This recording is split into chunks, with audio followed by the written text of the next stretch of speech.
एका माणसाने माझ्याकडे यावं की अजित पवारनं काम करताना आमचा चहाचा तो मिंदा आहे. मी इथं बसणाऱ्या कुणाच्याही 5 पैशाचा मिंदा नाही. एवढं माझं काम चोख असतो. मी बोलायला कडक आहे. मी शब्दाचा पक्का आहे. माझ्यावर आरोप झाले 70,000 कोटीचा आरोप झाला.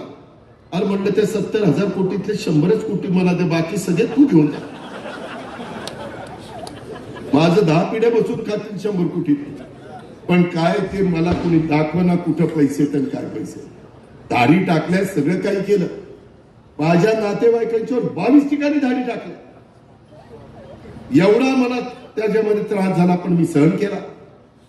कारण शेवटी आम्ही जनतेचे सेवक, जनतेचं प्रतिनिधित्व करत असताना काही आरोप होता.